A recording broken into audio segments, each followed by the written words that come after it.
बहुत समय पहले की बात है। एक छोटे से गांव में एक बूढ़ा व्यक्ति रहता था। उसका नाम रामू था।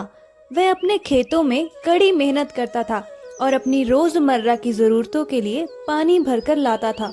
पानी लाने के लिए उसके पास दो मिट्टी के बर्तन थे।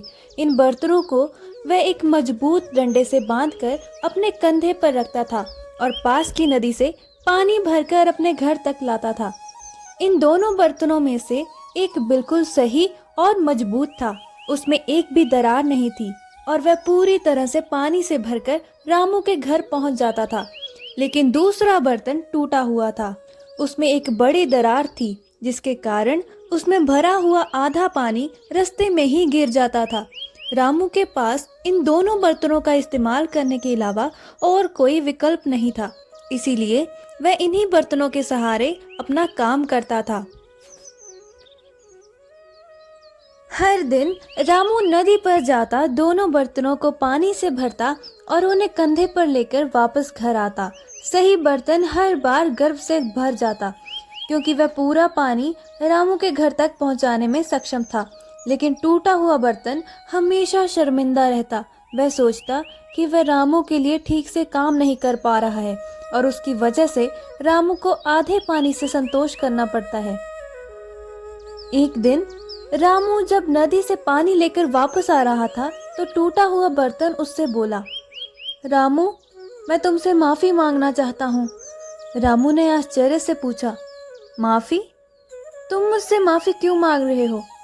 टूटा हुआ बर्तन दुखी होकर बोला, मालिक, मैं जानता हूँ कि मैं टूटा हुआ हूँ और मेरी इस दरार की वजह से मैं तुम्हारे लिए पूरे पानी को घर तक नहीं पहुँचा पाता।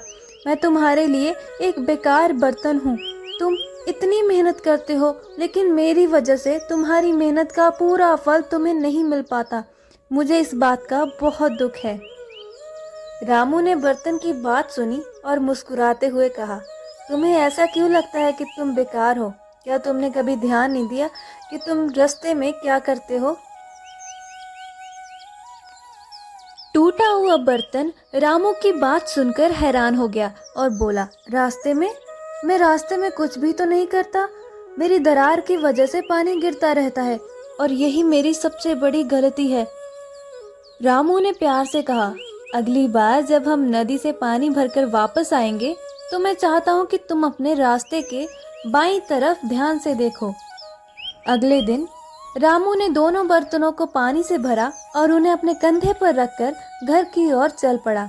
रास्ते में टूटा हुआ बर्तन रामू की बात को याद रखकर अपनी बाईं ओर देखने लगा। उसने देखा कि रास्ते के किनारे खूबसूरत रंग बिरंगे फूल खिले हुए थे। इन फूलों को देखकर बर्तन को बहुत अच्छा लगा, लेकिन वह समझ नहीं पाया कि इसका उसकी दरार से क्या संबंध है। जब रामू घर पहुंचा तो उसने टूटा हुआ बर्तन देखा और उससे पूछा, तो क्या तुमने रास्ते में फूल देखे? बर्तन ने उत्सुकता से जवाब दिया, हाँ मालिक, वह बहुत सुंदर थे, लेकिन मैं अभी भी नहीं समझ पा रहा हूँ कि इन फूलों का मेरी दरार से क्या संबंध है। रामू ने मुस्कुराते हुए कहा, क्या तुमने कभी सोचा है कि ये फूल केवल रास्ते के उस तरफ ही क्यों खिले हैं जहाँ से तुमसे पानी गिरता है? मैंने तुम्हारी दरार के बारे में बहुत पहले ही जान लिया था और मैंने उसका फ़ायदा उठाने का निश्चय किया। मैंने रास्ते के उस तरफ फूलों के बीज बो दिए थे। हर दिन जब हम नदी से वापस आते हैं तो तुम्हारे गिराए हुए पानी से वह बीज सींचे जाते हैं। इन बीजों ने अंकुरित होकर खूबसूरत फूलों का रूप ले लिया। रामू ने आगे कहा, अगर तुम टूटे हुए ना होते तो मैं इन सुंदर फूलों को नहीं उगा पाता। इन फूलों से ना केवल हमारा घर सजता है, बल्कि मैं इन्हें बाजार में बेचकर थोड़ी आमदनी भी कमा लेता हूँ। तुम्हारी वजह से ही ये सब संभव हुआ है। रामू की बात सुनकर टूटा हुआ बर्तन बेहद खुश हुआ।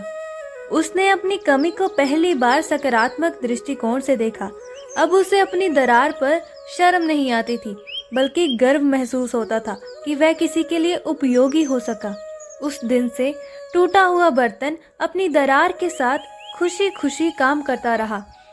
उसे अब समझ में आ गया था कि हर किसी में कोई ना कोई खासियत होती है और हमारी कमजोरियां भी किसी के लिए फायदेमंद हो सकती हैं।